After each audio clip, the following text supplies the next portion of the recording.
Halo semuanya, ketemu lagi di News on Podcast Nutritionist Sharing Information di episode yang kedua nih teman-teman. Halo, siapa nih yang kenal sama Nisa? Ayo absen dulu. Nah, tenang teman-teman, Nisa kali ini hadir lagi dengan topik yang pastinya seru banget dong. Nah, sebelumnya aku mau perkenalan diri terlebih dahulu nih. Ya, jadi aku Atika Rahmawati selaku staf dari Divisi Infokom Himagi 2022 sebagai pemandu dari News on Podcast di episode kedua kali ini. Nah, dari kalian mungkin udah pada nge-spoiler nih sama judul yang ada di thumbnail kita. Nah, bener banget nih teman-teman. Jadi, hari ini kita bakal bahas Ilmagi atau Ikatan Lembaga Mahasiswa Ilmu Gizi dengan judul Talk the Talk with Ilmagi. Nah, sebenarnya di sini tuh udah tangan narasumber kita nih yang pastinya keren banget nih teman-teman. Ayo, kalian pada penasaran nggak? Siapa nih narasumber kita? Pasti penasaran dong. Nah, biar kalian nggak nunggu terlalu lama dan nggak bertanya-tanya nih, waduh siapa nih narasumber kita? Kita langsung aja yuk sapa narasumber kita hari ini. Halo Mbak Utari dan Rena. Halo Atika. Oke, dari Mbak Utari sama Rena, gimana nih kabarnya? Oke, dari aku dulu mungkin ya. Kabar aku alhamdulillah baik. Sekarang udah selesai PKL, jadi sudah sedikit tidak ada kesibukan. Maksudnya? Oke, dari Rena gimana? Aku baik juga, alhamdulillah. Lagi santai nih, lagi minggu tenang. Oke, alhamdulillah, bener banget lagi minggu tenang nih. Kita juga harus tetap semangat ya, karena bentar lagi nih udah mau liburan teman-teman. Jadi motivasi kita untuk bersemangat menghadapi akhir tahun adalah kita bentar lagi mau liburan gitu. Kita bakal nyambut semester baru dengan semangat yang baru juga pastinya. Tadi kata Mbak Utari, udah selesai PKL, jadi udah mulai lega, dan Rena juga katanya lagi minggu tenang, jadi udah mulai slow lah ya. Karena mungkin tadi aku udah sempat say hi karena dia juga Mbak Utari, biar kita lebih dekat lagi nih. Mungkin dari Mbak Utari dan Rena bisa kenalan dulu nih ke teman-teman Nutrifol. Oke, mungkin silakan dari Mbak Utari dulu ya, nanti dilanjutkan. Silakan Mbak Utari. Oke, teman-teman semua. Kenalin aku Utari, Siti Utari dari Unsur Angkatan 2019. Di sini aku sama teman-teman Himagi sebagai narasumber dalam Nusa. Udah kayak gitu aja. Oke, halo semuanya, kenalin Rena. Aku dari Ilmu Gizi Angkatan 2020. Udah. Oke, pada familiar nih sama Mbak Utari sama Rena gitu. Jadi karena tadi udah kenalan nih sama Mbak Utari dan Rena, pasti udah makin ngerasa deket ya sama narasumber kita yang keren ini. Nah, setelah ini kita bisa langsung lanjut aja nih ke pertanyaan yang pertama aja. Jadi buat pertanyaan yang pertama itu, apa sih ilmu gitu? Mungkin dari teman-teman nih, terutama dari teman-teman ilmu gizi udah pada familiar ya sama apa itu ilmagi. Karena dari awal kita juga udah dikasih tahu tentang ilmagi ya dari ospek. Terus kalau dari yang aku dengar ya, angkatan 2022 kemarin juga sempat kenalan ya sama ilmagi waktu ospek sama Mbak Rena juga nggak? Betul nggak, Ren? Betul banget. Nah, dan bosen ya. Nggak dong, malah makin kenal sama Mbak Rena sekarang. Terus biar makin kenal lagi nih apa itu ilmagi, mungkin kita bisa dengar jawaban dari Mbak Utari gitu. Apa sih ilmagi itu, Mbak? Secara singkat, ilmagi itu kayak yang tadi udah disampaikan oleh Atika. Ilmagi itu kependekan dari Ikatan Lembaga Mahasiswa Gizi Indonesia, di mana ilmagi ini menghimpun jurusan-jurusan ilmu gizi yang tersebar di seluruh universitas yang ada di Indonesia. Untuk saat ini, anggota ilmagi itu tergabung ada 46 universitas yang tersebar di wilayah Indonesia. Ada 3 wilayah, yaitu yang wilayah 1 di Jawa bagian Barat. Jawa bagian Barat kan ada Banten, DKI Jakarta, ada Jawa Barat. Lalu wilayah 2 Kalimantan, Jawa bagian Tengah. Lalu wilayah 3 ada Sulawesi, Jawa bagian Timur, Pulau Bali dan sekitarnya. Karena kebetulan dari Papua, dari NTT, NTB itu masih belum tergabung ke dalam ilmagi, cuman wilayah 3 itu emang tersebar di Indonesia bagian timur kayak gitu. Terus untuk tadi ya, menghimpun jurusan S1 Universitas Indonesia. Cuman yang unik dari ilmagi itu adalah kami hanya menghimpun mahasiswa S1 Gizi, karena teman-teman D3 dan juga D4 itu terhimpun sendiri di dalam organisasi Ikamagi namanya. Untuk sejarah Ilmagi yang awalnya kenapa Ilmagi bisa terbentuk, terus tahun berapa kayak gitu.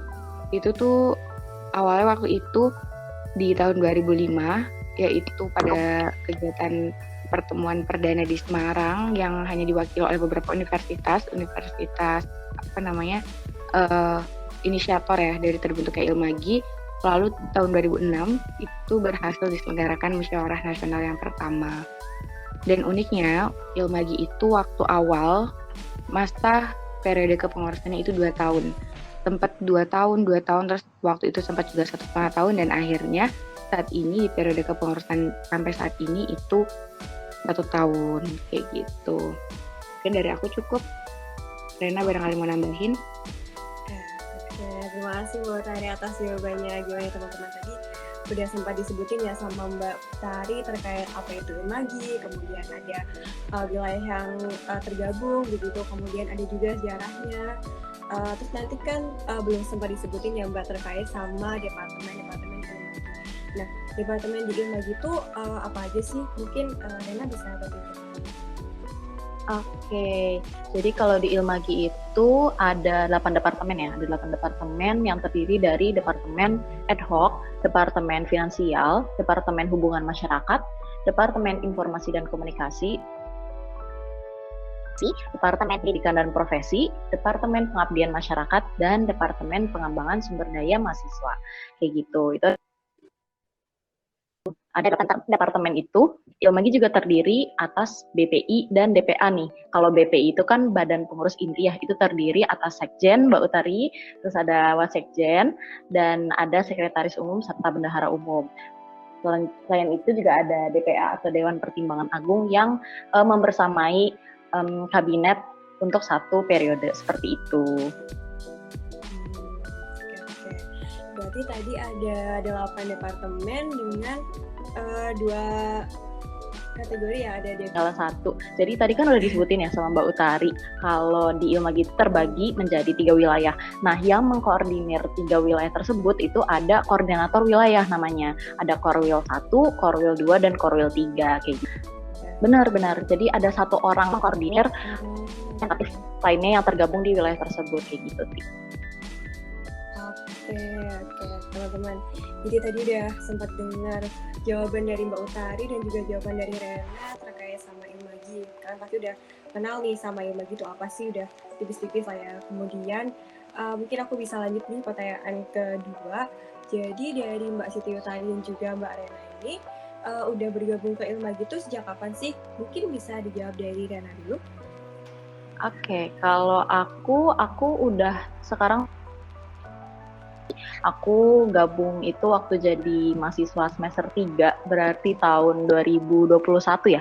2021 di semester genap kayak gitu. Jadi baru bentar nih gitu. Mungkin Mbak Utari udah lebih lama nih. Oke. Udah lama tapi loh Ren, udah dari 2021, sekarang mau akhir tahun 2022. Oke, mungkin dari Mbak Utari kalau boleh tahu udah gabung di Ilmagi sejak kapan? Oke, kalau Rena kan tahun kedua Ren. Kalau aku jalan tahun ketiga. Aku waktu itu gabung di Ilmagi itu tahun 2020. Waktu kabinetnya waktu itu namanya Kabinet Dirgantara. Terus tahun kedua itu kemarin namanya Kabinet Sahitiara Suara. Rena kan kemarin masuknya di Sawara ya. Kalau aku waktu itu di Dirgantara. Kayak gitu, jadi sekarang udah jalan tahun ketiga. Wah, keren banget ya ternyata teman-teman. Jadi dari Mbak Utari tadi ternyata udah gabung di Ilmagi dan sekarang udah di tahun ketiga. Terus dari Rena juga sekarang nih udah mau tahun kedua ya. Kalau dari Rena tahun depan mau nerusin lagi nggak? Pikir-pikir dulu deh. Belum kepikiran sampai sana, jujur. Terus ini mungkin masih nyambung ya sama pertanyaan tadi. Kenapa sih kalian tuh memutuskan untuk gabung jadi pengurus Ilmagi? Mungkin kayak dari awal dari Mbak Utari sama Rena tuh udah kayak aku pengen banget nih masuk Ilmagi, atau ada suatu hal yang bisa bikin kalian tuh kayak di tengah-tengah aku mau masuk kayak gitu. Boleh mungkin dari Mbak Utari atau Rena dulu boleh? Dari aku dulu kali ya. Ya, Silakan Mbak. Nanti kalau Rena aku dengar sebuah pengakuan, tapi nggak apa. Wah, apa nih? Penasaran. Aduh, aku dulu ya. Oke, Mbak. Silakan. Kenapa aku memutuskan untuk mengikuti Ilmagi kali ya? Kayak gitu kan pertanyaannya ya, Tik? Iya, benar banget, Mbak. Oke. Awalnya tahun 2020 kan ceritanya kan aku waktu itu maba 2019. Dikenali nih waktu itu di treatment Ilmagi itu apa, karena waktu itu kegiatannya kan masih offline. Sama kayak teman-teman 2022 kemarin disampaikan sama Rena terkait Ilmagi itu apa. Di situ aku ngerasa kayak, waduh seru banget nih, apalagi organisasinya kan nasional. Waktu itu kan masih offline, jadi aku kebayangnya kayak, oh asik ikut kegiatan offline, ketemu teman-teman dari jauh. Terus akhirnya aku waktu itu sempet ada kegiatan GPI 2019 kan, aku kan treatment kan 2019 maba. Terus di bulan Oktober kalau nggak salah waktu itu kan maba dari Agustus ya, Oktober ada kegiatan GPI Gizi Peduli Indonesia, waktu itu juga masih offline di universitasnya di UKSW. Itu aku ikut kegiatannya, bayangin coba masih maba emang boleh ikut-ikut aja. Terus akhirnya ikut dan ternyata benar aku ketemu sama orang-orang, kenalan sama orang-orang dari universitas selain Unsud kayak gitu ya. Walaupun memang kemarin delegasi dari Unsud itu banyak banget sampai 8 orang, yang lain paling cuma 2 atau 4. Itu ketemu sama teman-teman lain, bertukar pikiran, kita ngobrol-ngobrol. Terus menurut aku ini adalah kenapa sampai sekarang aku masih pengen di Ilmagi kayak gitu.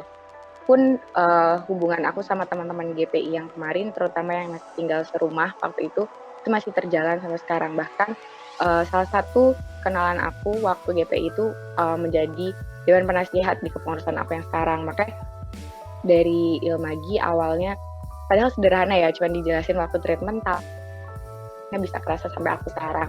Itu sih yang awalnya mendasari kenapa aku memilih untuk ikut Ilmagi. Terus akhirnya kenapa sampai sekarang jalan 3 tahun, karena ya menurut aku kapan lagi, dan sekarang kemungkinan nanti kalau misalnya setelah aku lulus S1 kan nggak mungkin ya dapat kesempatan kayak gini lagi. Jadi aku mau kesempatan yang diberikan, maksudnya diberikan oleh Allah untuk aku ya. Jadi akhirnya kemarin waktu KKN ada oprek Pemira buat calon sekretaris jenderal, aku daftar. Walaupun kalau KKN kan katanya kegiatan organisasi semuanya maksudnya jangan terlalu fokus ya, karena kita kan fokusnya KKN. Tapi waktu itu di Sambi, aku inget banget di rooftop, karena di tempat KKN aku tuh di rooftopnya malam-malam gelap-gelapan bikin grand design, ya Allah. Tapi alhamdulillah akhirnya keputusan yang aku pilih itu memang mungkin yang terbaik dari Allah kayak gitu sih. Bismillah aja, semoga bisa menjalankan kepengurusan ini sampai selesai dengan maksimal kayak gitu. Keren banget buat Tari, ya ampun. Jadi dari dikenalin saat treatment dan sampai sekarang masih di Ilmagi gitu. Wah, seru banget buat Tari, keren banget sih. Juga tadi ada cerita tentang pas lagi bawa Tari di KKN, bikin grand design sampai sekarang jadi sekjen gitu ya di Ilmagi. Keren sih. Kalau dari Rena sendiri, gimana Ren? Kalau aku sama, sebenarnya aku pertama kali kenal Ilmagi itu waktu treatment ya. Cuma bedanya waktu treatment zaman aku kan online ya, Tik ya. Zaman kita kan online gitu. Jadi waktu itu tuh jujur ya kurang ngena gitu. Nah tapi waktu udah jadi mahasiswa Unsud nih, kan ada kepanitiaan Pramunas ya. Itu kan pemegang tendernya itu kan Gizi Unsud gitu. Nah aku waktu itu jadi salah satu panitianya. Nah di situ aku baru tahu tuh kalau Ilmagi tuh seluas ini loh. Aku kalau misalnya join ke Ilmagi tuh bisa dapat relasi dari seluruh Indonesia, kan keren banget gitu ya. Terus akhirnya waktu ada oprek staff waktu tahun 2021, aku memberanikan diri deh buat daftar gitu ke Ilmagi untuk menantang diri sendiri sih sebenarnya. Terus alhamdulillahnya keterima di hubungan masyarakat, Departemen Hubungan Masyarakat, dan akhirnya berlanjut nih sampai sekarang. Karena kalau ditanya kenapa lanjut, karena masih ada perasaan ingin membersamai humas gitu sih. Oke, ampun keren banget Rena, sumpah ini keren banget nih berdua.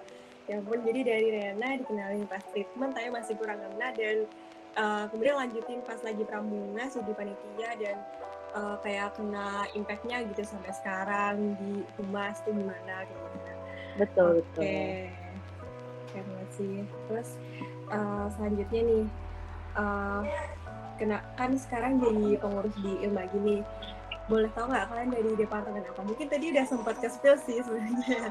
Cuma nanti dijelasin aja lagi. Juga gimana sih perasaan kalian pas lagi dikasih kepercayaan untuk mengemban jawaban tersebut kan? Apalagi dari Ilmagi ini kan merupakan kayak organisasi nasional ya yang menghimpun dari mahasiswa ilmu gizi seluruh Indonesia gitu. Pasti pressure-nya juga jadi lebih gede dan juga tanggung jawabnya juga jadi lebih gede gitu. Mungkin bisa dimulai dari siapa nih? Mau Mbak Utari apa mau dari Rena dulu? Dari Rena boleh. Oke. Mungkin dari Rena dulu.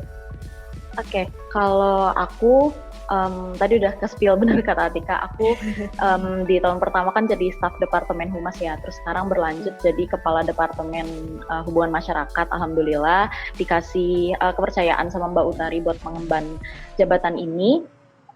Kalau ditanya gimana perasaannya, jujur aku ini unexpected banget ya, karena awalnya aku belum punya keinginan buat membersamai humas selama 2 tahun gitu. Tadinya mau stop aja gitu jadi staff, tapi ternyata masih ada keinginan untuk menantang diri sendiri buat mengemban jabatan yang lebih besar gitu ya, di saat mungkin semester 5, semester 6 tuh udah mulai hektik gitu kuliahnya. Aku pengen belajar manage waktu, yang pasti ya pengen nyoba hal baru sih sebenarnya buat hidup aku. Pengen tahu aku bisa nggak sih buat memanage hal yang cukup besar gitu buat diri aku sendiri, kayak gitu sih. Oke, mungkin dari tadi aku cuma bilang keren banget ya, tapi emang keren banget, kayak ya ampun Kak, aku nggak bisa berhenti mengatakan keren banget gitu loh kayak. Soalnya dari Rena tadi juga bilang memang unexpected buat jadi kepala departemen humas gitu ya. Jadi terus tadi juga ada keinginan buat menantang diri gitu, karena kan pasti dari aku sendiri juga merasakan gitu ya kalau misalnya gimana sih di organisasi itu, kayak bagaimana bagi waktunya, mungkin apalagi ini kan organisasi di seluruh Indonesia, jadi mungkin kayak pressure-nya dan tantangannya juga makin dapet. Keren banget sih Ren. Kalau misalnya dari Mbak Utari gimana nih? Karena Mbak Utari kan tadi udah sempat ke-spill juga ya, jadi Sekjen Ilmagi tahun 2022. Nah, perasaannya Mbak Utari itu gimana? Perasaan aku ya setelah menjalani bentar. Kalau aku perasaannya jujur, aku kan kalau Rena seleksinya kan sama aku ya. Tadi kan Rena bilang diberikan kepercayaan oleh aku. Kalau aku tuh waktu itu seleksinya itu ada seleksi wawancara, seleksi berkas, ya sama sih sebenarnya, cuman yang beda itu kemarin aku ada penyampaian grand design di depan forum Munas Musyawarah Nasional Ilmagi. Awalnya deg-degan, jujur aku deg-degan banget karena aku tapi waktu rekan PPT. Waktu PPT itu baru jadi 2 jam sebelum pemaparan yang seharusnya di hari kedua itu, kan jadinya pemaparannya di hari ketiga Munas. Cuman aku PPT itu baru jadi jam 2 siang di hari kedua. Deg-degan tuh awalnya, waduh, mau makan juga bingung kayak gitu, karena nafsunya hilang kan kalau orang deg-degan kayak gitu. Tapi ternyata kegiatan pemaparan itu diundur jadi hari ketiga, dan itu anehnya aku malah ngerasa kayak tertantang.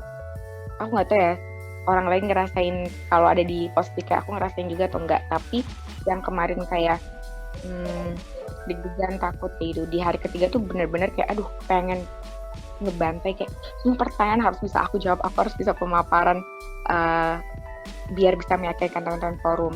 Dan alhamdulillahnya kemarin teman-teman forum mempercayakan aku sebagai speaker senior Ilmagi. Awalnya emang deg-degan, tapi setelah ngejalanin ini itu udah mulai kerasa sih, maksudnya kayak ketemu sama teman-teman yang di kepengurusan aku sekarang tuh, aku coba ngebentuk my dream team, kayak bahasanya kayak ini nih tim impian aku tuh kayak gini. Aku mulai dari gimana cara aku memilih teman-teman kepala departemen, terus juga BPI aku kayak gitu, korwil aku itu aku utamakan di mereka dulu. Nanti kan mereka yang memilih staffnya kan kayak gitu. Kemarin soalnya metodenya kayak gitu. Jadi aku coba di kepengurusan sekarang ini gimana caranya buat aku bikin tim impian aku buat 1 periode ke depan.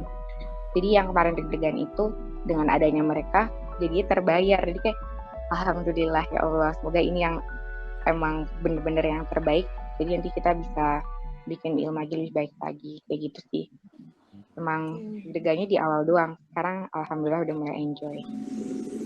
Oke, masih banyak jawabannya Mbak Utari. Ini benar-benar tadi insightful banget dan juga keren banget dari Mbak Utari. Dari tadi PPT yang belum jadi di Hamin 2 jam, terus ternyata malah bisa membantai semua pertanyaan di hari ketiga dan sekarang udah jadi sekjen lagi gitu ya. Jadi perjalanannya emang benar-benar keren banget sih kalau menurut aku. Dari teman-teman mungkin juga ada yang termotivasi buat kayak Mbak Utari nih, bisa banget gitu ya, mungkin mulai dari dengar podcast gitu. Terus selanjutnya mungkin karena tadi aku udah kenalan sama departemennya Rena dan juga kenalan sama Pasti juga Mbak Utari dan Rena. Terima kasih juga atas jawabannya.